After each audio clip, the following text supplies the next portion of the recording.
ನಾವೆಷ್ಟೇ ಸಾಫ್ಟಾಗಿ ಸ್ಮೂತಾಗಿ ಫ್ಲಫಿಯಾಗಿ ಇಡ್ಲಿನ ಮಾಡಿದ್ರೂ ಆ ಇಡ್ಲಿ ಟೇಸ್ಟ್ ಡಬಲ್ ಆಗಬೇಕು ಅಂದರೆ ಒಂದು ಸೂಪರಾಗಿರೋ ಸಾಂಬಾರು ಅಥವಾ ಸೂಪರಾಗಿರೋ ಚಟ್ನಿ ಇರಲೇಬೇಕು. ನಾವೇನಾದರೂ ಹೊರಗಡೆ ಅಥವಾ ಮನೇಲಿ ಏನಾದರೂ ಇಡ್ಲಿ ಮಾಡಿದ್ರೆ ಸಾಂಬಾರಿಗಿಂತ ಜಾಸ್ತಿ ಚಟ್ನಿನೇ ಖಾಲಿ ಆಗೋದು, ನಿಮಗೆಲ್ಲ ಗೊತ್ತಲ್ವಾ. ಕಾಮನ್ನಾಗಿ ನಾವು ಸಾಂಬಾರು ಅಂದರೆ ಚಟ್ನಿ, ಅದು ನೀರು ಚಟ್ನಿ ಇದ್ಬಿಟ್ರಂತೂ ಬಿಸಿ ಬಿಸಿ ಇಡ್ಲಿ ಜೊತೆ ಅದರಲ್ಲಿ ಟೇಸ್ಟೇ ನೆಕ್ಸ್ಟ್ ಲೆವೆಲ್ ಅಂತ ಹೇಳ್ಬೋದು. ಇವತ್ತು ಅಂಥದ್ದೇ ಒಂದು ನೀರು ಚಟ್ನಿನ ಇಡ್ಲಿಗೆ ಸೂಟಬಲ್ ಆಗೋ ಥರ ಮಾಡೋ ಥರ ಹೇಳ್ಕೊಡ್ತೀನಿ ಬನ್ನಿ. ಹಾಗೆ ನಮ್ಮಲ್ಲಿ ನಾವೇ ಮಾಡಿರುವಂಥ ಹುರುಳಿಕಾಳು ಹಪ್ಪಳ, ಹಾಗೆ ಅಕ್ಕಿ ಹಪ್ಪಳ, ಹಾಗೆ 40 ಪದಾರ್ಥಗಳನ್ನ ಉಪಯೋಗಿಸಿ ಮಾಡಿರುವಂಥ ಮಲ್ಟಿಗ್ರೈನ್ ಪ್ರೋಟೀನ್ ಪೌಡರ್, ಹಾಗೆ ಕಜ್ಜಾಯದ ಪಾಕ ಅವೈಲೇಬಲ್ ಇರುತ್ತೆ. ಬೆಂಗಳೂರಲ್ಲಿ ಪರ್ಟಿಕ್ಯುಲರ್ ಏರಿಯಾಗಳಿಗೆ ಮಾತ್ರ ಅವೈಲೇಬಲ್ ಇರುತ್ತೆ. ನೀವು ಬೆಂಗಳೂರಲ್ಲಿ ಯಾವ ಏರಿಯಾ ಅಂತ ಮೆನ್ಷನ್ ಮಾಡಿದ್ರೆ ಅಲ್ಲಿ ಅವೈಲೇಬಲ್ ಇದೆಯಾ ಇಲ್ವಾ ಅಂತ ನಾನು ಇಮ್ಮಿಡಿಯೇಟಾಗಿ ನಿಮಗೆ ಮೆಸೇಜನ್ನು ಮಾಡ್ತೀನಿ. ಇದು ಓನ್ಲಿ ವಾಟ್ಸಪ್, ಓಕೆನಾ. ವಾಟ್ಸಪ್ ಮೆಸೇಜ್ ಓನ್ಲಿ, ಕಾಲ್ ಮಾಡೋದಕ್ಕಾಗಲ್ಲ. ನೀವು ವಾಟ್ಸಪ್ನ ಮೆಸೇಜ್ ಮಾಡಿ ನಾನು ನಿಮಗೆ ಆರ್ಡರ್ ಕನ್ಫರ್ಮ್ ಮಾಡಿಕೊಡ್ತೀನಿ ಅಲ್ಲಿ ಸಿಗುತ್ತಾ ಇಲ್ವಾ ಅಂತ. Welcome back to my YouTube channel Kannada Ruchi 24. ಇವತ್ತು ನಾನು ನೀರು ಚಟ್ನಿ ಮಾಡೋದಕ್ಕೆ ಒಂದು ಮಿಕ್ಸಿ ಜಾರಿಗೆ ಒಂದು ಅರ್ಧ ಹೋಳಾಗೋಷ್ಟು ಹಸಿ ತೆಂಗಿನಕಾಯಿ ತುರಿನ ಸೇರಿಸ್ಕೊತಾ ಇದ್ದೀನಿ.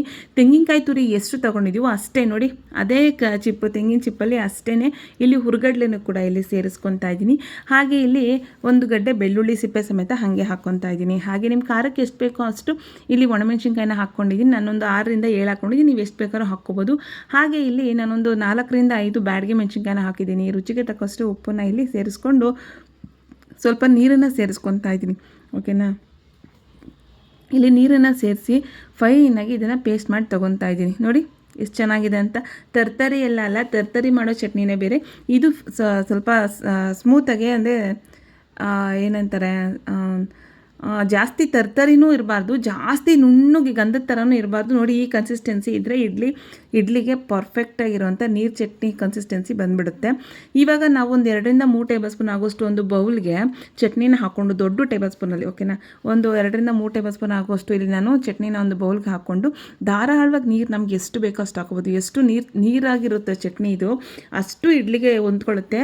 ನಾವು ಇಡ್ಲಿನ ಅದ್ದಿ ತಿಂತಾಯಿದ್ರೆ ಫುಲ್ಲು ಆ ಇಡ್ಲಿ ಒಳಗಡೆ ಎಲ್ಲ ಈ ಚಟ್ನಿ ಸೇರಿಕೊಂಡು ಬೊಂಬಾಟಾಗಿ ಟೇಸ್ಟ್ನ ಕೊಡುತ್ತೆ. ನಿಜವಾಗ್ಲೂ ಅಷ್ಟು ಅಂದರೆ ಅಷ್ಟು ಚೆನ್ನಾಗಿರುತ್ತೆ. ನೀವು ಒಂದ್ಸಲ ಟ್ರೈ ಮಾಡೇಬೇಕು. ನೋಡಿ ಎಷ್ಟು ಚೆನ್ನಾಗಿದೆ ನೀರು ಚಟ್ನಿ ಅಂತ. ಬೇಕಾದ್ರೆ ನೀವು ಇನ್ನೂ ನೀರನ್ನ ಸೇರಿಸ್ಕೋಬೋದು. ನನಗಿಷ್ಟು ಸಾಕು ಅನ್ನಿಸ್ತು, ಸೊ ನಾನು ಇಷ್ಟಕ್ಕೆ ನಿಲ್ಲಿಸಿದ್ದೀನಿ. ಹಾಗೆ ಇನ್ನೊಂದು ಸ್ವಲ್ಪ ಗಟ್ಟಿ ಆಯಿತು ಅಂತ ಅನ್ನಿಸ್ತು, ಸೊ ಅದಕ್ಕೋಸ್ಕರ ನಾನು ನಮ್ಮ ಯಜಮಾನ್ರು ಇನ್ನೊಂದು ಸ್ವಲ್ಪ ತೆಳ್ಳಗಿರಬೇಕು ಅಂದರು. ಸೊ ಅದಕ್ಕೆ ನಾನು ಮತ್ತೆ ಇನ್ನೊಂದು ಸ್ವಲ್ಪ ನೀರನ್ನು ಸೇರಿಸಿ ಇಲ್ಲಿ ಮಿಕ್ಸನ್ನ ಮಾಡ್ತಾಯಿದ್ದೀನಿ. ನೋಡಿ ಎಷ್ಟು ಬೇಗ ಫಟಾಫಟ್ ಅಂತ ಈ ಇಡ್ಲಿಗೆ ಸೂಟಬಲ್ ಆಗಿರೋವಂಥ ನೀರು ಚಟ್ನಿ ರೆಡಿ ಆಯಿತು. ನೋಡಿದ್ರೆ ಇದಕ್ಕೆ ನಮ್ಮ ಕುಕ್ಕಿಂಗ್ ಡೆಕೋರೇಷನ್ ಕ್ವೀನ್ ಕೊತ್ತಂಬರಿ ಸೊಪ್ಪು ಹಾಕ್ಬೋದು. ಹಾಕಿದ್ರೆ ಸ್ವಲ್ಪ ಟೇಸ್ಟು ಮತ್ತು ಕಲರ್ ಚೇಂಜ್ ಆಗಿಬಿಡುತ್ತೆ. ಕೊತ್ತಂಬರಿ ಸೊಪ್ಪಿನ ಅವಶ್ಯಕತೆ ಇಲ್ಲ ಇದಕ್ಕೆ, ಬೇಕಂದರೆ ನೀವು ಹಾಕ್ಕೋಬೋದು. ನಾನು ಇಲ್ಲಿ ಹಾಕಿಲ್ಲ, ಓಕೆನಾ. ಬಿಸಿ ಬಿಸಿ ಇಡ್ಲಿನ ಮಾಡಿಕೊಂಡು ಮೇಲ್ಗಡೆ ಡಿಪ್ನ ಮಾಡಿಬಿಡ್ಬೇಕು. ಅಂದರೆ ಇಡ್ಲಿ ಮುಳುಗೋ ಥರ ಈ ಚಟ್ನಿನ ಹಾಕ್ಕೊಂಡು ತಿನ್ಬೋದು, ಅಷ್ಟು ಟೇಸ್ಟಿಯಾಗಿರುತ್ತೆ. ನೀವು ಒಂದು ಸಲ ಟ್ರೈ ಮಾಡಿ ಹೇಗೆ ಬಂತು ಅಂತ ನನ್ನ ಕಮೆಂಟ್ ಸೆಕ್ಷನಲ್ಲಿ ಕಮೆಂಟ್ ಮಾಡಿ. ಹಾಗೆ ಪಕ್ಕದಲ್ಲಿರುವಂಥ ಬೆಲ್ ಐಕನ್ನ ಕ್ಲಿಕ್ ಮಾಡೋದು ಮಾತ್ರ ಮರಿಬೇಡಿ.